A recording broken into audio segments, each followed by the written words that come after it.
Shalom. Before I begin, I'd like to give all praises, honor, and glory to Yahweh Bahashim, Yahweh Shai Bahashim, Rachakodash. Double honors to my teachers, the head apostles, and the elders of Great Millstone that rule well and that teach well. And also Shalom and salutations to the fellow brethren and fellow laborers that are laboring in this work as well. So this lesson that I'm going to be getting into today is going to be a quick lesson, basically about, the elect of the nation of Israel. You see, because there's a remnant out there that's going to be delivered, and there was nothing done, you know, like there's nothing you could do to make yourself a part of that remnant that's going to be delivered. As it is written, the scriptures say that. Matter of fact, let me just get it. This is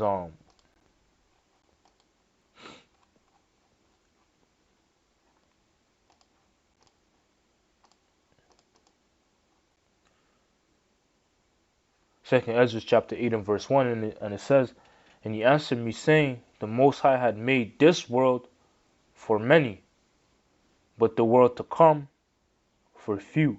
So the world that we're living in now, presently, because that word world can be interchanged for uh, an age.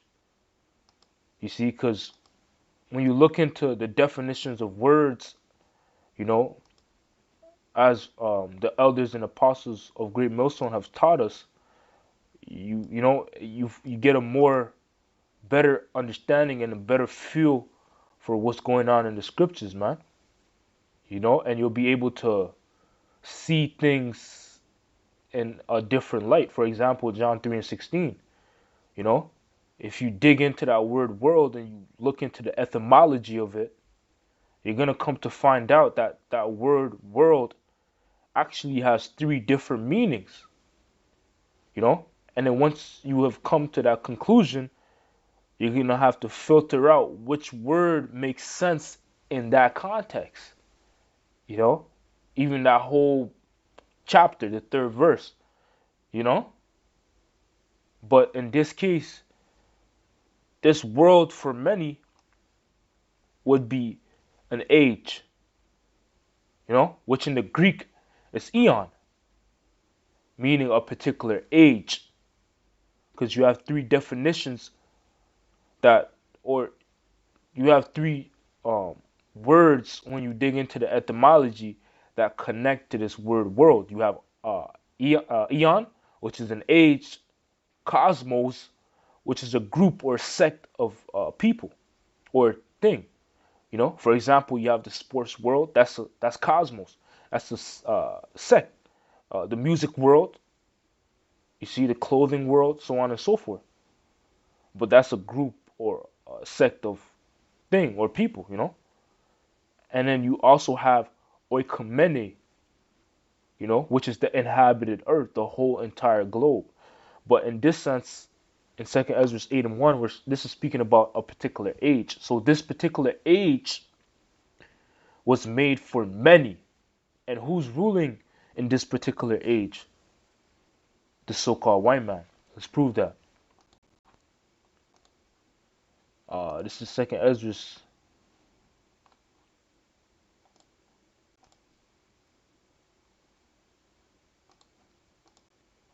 Second Ezra chapter 6 and verse 7. And it reads, "Then answered I and said, What shall be the parting asunder of the times? Or when shall be the end of the first, and the beginning of it that followeth?" So Ezra is basically inquiring about the kingdom of heaven, So his question was, when is the kingdom going to come? What's going to be the parting asunder of the times? And this is the response given. And he said unto me, From Abraham unto Isaac, when Jacob and Esau were born of him, Jacob's hand held first the heel of Esau. So it went back. They mentioned these two entities once again. Jacob and Esau, which were mentioned in Genesis 25 and 27. But these two entities the parting asunder of the times really goes back to these two characters, Jacob and Esau. You know, and if you dig into the scriptures, you're gonna come to find out that Jacob became the progenitor of the 12 tribes of Israel, which today, given the indicator in Deuteronomy the 28th chapter, they would be known as the so-called blacks, Hispanics, and Native Americans. There's characteristics in the scriptures that fit, you know, that correlate to Jacob, which will correlate to the so-called blacks, Hispanics, and Native Americans today, you know, and that's how we know. Likewise with with Esau, which he's the so-called white man. Uh, he basically he's the forefather or the progenitor of what's known today as the so-called white race. You know, and as well as I mentioned, you know, there's characteristics that fit the so-called white man and nobody else that are described or tied to Esau, man. You see? So the parting asunder of the times, rulership goes back to these two entities, man. Verse 9 says, "For Esau is the end of the world, and Jacob is the beginning of it that followeth." So the so-called white man will be ruling at the end of the world. You see? At the end of his age. So right now we're at the end. You know, so that would mean that we're in the age of the so-called white man. But it goes on to say, and Jacob is the beginning of it that followeth. So once the so-called white man's age comes to, or has finished running its course, Jacob's age is going to begin. And that's going to be perpetual. You see? So 2nd Ezra 8 and 1, it says, "And he answered me, saying, The Most High have made this world for many, but the world to come for few." You see? So this world is for many, but the one to come is for few, and that few, it's really the elect, you know, the remnant of the nation of Israel. You see? Because you're going to also come to find out that not all Israel is going to be saved, man. But there's actually a remnant, 144,000 to be specific, that's going to be delivered and translated to the world to come. All right? But what we're witnessing now is what? The calling or the gathering of the elect. You know? The Lord is calling his elect. You know? He's sealing his elect before that destruction comes. So let me start here in the book of Revelation.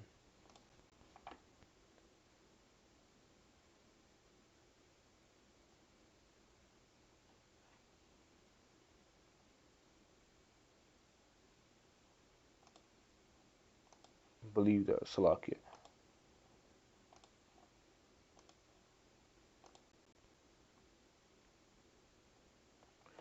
Khan, this is the book of Revelation 7 and verse 1, and it reads, "And after these things I saw four angels standing on the four corners of the earth, holding the four winds of the earth, that the wind should not blow on the earth, nor on the sea, nor on any tree." So these winds will be symbolic to the destruction that's gonna come on the earth. You know, the ultimate destruction being the nuclear missiles, but also Jacob's trouble, so on and so forth, man. Just all hell breaking loose. That's what these winds are symbolic for, man. And the angels are holding it back. You know why? It says, "And I saw another angel ascending from the east, having the seal of the living God. And he cried with a loud voice to the four angels to whom it was given to hurt the earth and the sea, saying, Hurt not the earth, neither the sea, nor the trees, till we have sealed the servants of our power in their foreheads," man.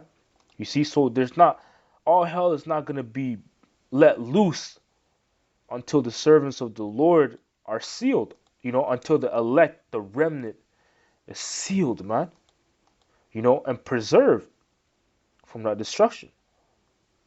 To be this, to be preserved from that destruction, man. You know, And that's the stage we're at right now, man. We're witnessing this prophecy where the angels are holding back that wind until all the servants of Yahweh Shemashai are sealed, man.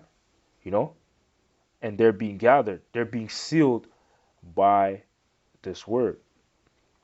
All right, so let me get this in the book of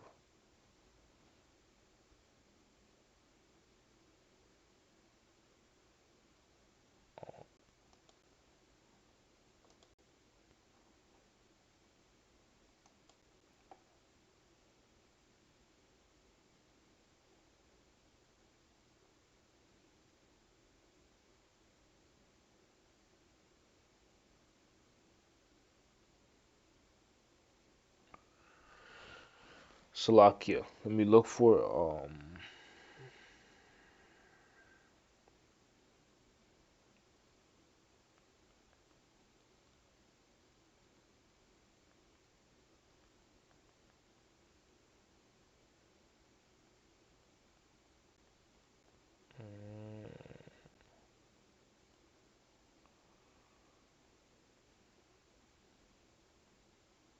oh yeah, Khan. Salakia. This Isaiah 34. Isaiah 34 and verse 16. And it reads, seek ye out of the book of the Lord and read. No one of these shall fail, none shall want her mate. You know, so that's speaking about the scriptures, the Holy Bible. You know, uh, none one of these shall fail, meaning these prophecies that are in the scriptures. You know, none of them are gonna fail. They're all gonna come to pass, as it is written, man. The scriptures say that the Bible, you know, is faithful and true, and the prophecies written in the Bible are faithful and true, man. You know, and no other book can be compared to this book. That's why it says none shall want her mate. So you can't mate the scriptures with any other book, man. You know, like the Muslims try to say that you know, the Bible is similar to the Quran, man. You know, but the Quran doesn't have any prophecies that foretell the future.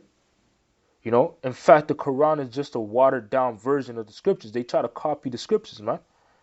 You know, if you actually look deep into the history of Muhammad and how he started that whole movement, that whole religion, man, it was basically him trying to mimic the Israelites, man. You know, the customs, such as what do they call it? I think it's Ramadan, man. Just like that, you know, they got that the Day of Atonement from the scriptures, from us, man. You fast for a certain period of time for your sins. They got that from us. Oh, praying 7 times, you know. It's a particular amount of times throughout the days that the Israelite prayed, man. The dress codes. Where do you think they got that from, man? For the women, they got that from the Israelites. You see, but Muhammad went and made his own version, mimicking the Israelites, man, and it's corrupt. You know, his version is corrupt. All right, because the scriptures say there's no private interpretation of the scriptures, man. You can't make your own private interpretation of anything in the scriptures, man. You just have to abide by what the words say and how it is written, how the Lord's way, man. All right, but it says, "Seek ye out of the book of the Lord and read. No one of these shall fail, none shall want her mate. For my mouth it had commanded, and his spirit it had gathered them." You see? So it's the words of the Lord that's gathering the elect of the nation of Israel. Because once this word is presented to someone and they are a part of the elect, it's going to trigger something in them. It's going to light a fire, you know, and make them basically just unplug, just like Matrix, man. You know how Neo unplugged from the sleeper cell, you know? And you see the world for how it is, you see? But that's the case with the elect. It's this word, the spirit of Yahweh Shai, that's waking them up, that's gathering the elect throughout the four corners of the earth, man. And that's a prophecy we're witnessing right now. You know, and a major thing that's that's assisting this, which was created by the Lord, is the internet, man. You know, the internet is doing the majority of the heavy lifting of pushing this word out. You know, all videos are going out daily, daily, daily. You know, and a majority of the brothers came into this thing through YouTube videos, man, through the apostles, and that was prophecy as well. So this is Job 39:9, and it says, "Will the unicorn be willing to serve thee, or abide by thy crib?" And the unicorn is the buzzword for the internet. And why does it refer to it as the unicorn? Because when you take a look at a satellite dish, it makes a unicorn shape. Like the horn of a unicorn, one horn. That's what the word uni corn literally means. Go back to, uni, one corn, horn. So it says, will the unicorn be willing to serve thee? Meaning, will it be willing to help you, to work for you, man? Or abide by thy crib, And where's the majority of these satellite dishes, you know, that transmit signals to space? The majority in the backyard, the back of your house, by your crib. It says, canst thou bind a unicorn with his band in the furrow? Or will he harrow the valleys after thee? Wilt thou trust him because his strength is great? Or wilt thou leave thy labor to him? What does this mean, man? Meaning that we're going to depend on the internet. Or that's prophecy that we would be using the internet, man. It's actually prophecy that YouTube was created, because that's what's doing the heavy lifting. Because back then, Apostle Paul, he had to do what? He has to travel and go on these rigorous journeys and meet with these different churches in person, man. You know, and teach the word in person. But now, you don't have to do that. You could just literally set up a tripod, go live, and upload on YouTube, and a brother in Italy can see it. You know, that's that labor. That's us leaving our labor to the internet. It says, wilt thou believe him that he will bring home thy seed and gather it into thy barn? You see, and that's what the internet is doing. It's bringing home the seed, or gathering the elect which are dispersed throughout the four corners of the earth, and bringing it into the barn, which is the house of David, man. So with that, I hope this lesson was edifying. I want to say, call halayim la Yahweh Ba'ashem Yahweh Shai, Ba'ashem Ruchakodash, and double honors to my teachers, the apostles and elders and of Great Millstone once again, and shalom, salutations to the fellow laborers and brethren that are laboring in this work as well. Until next time, shalom.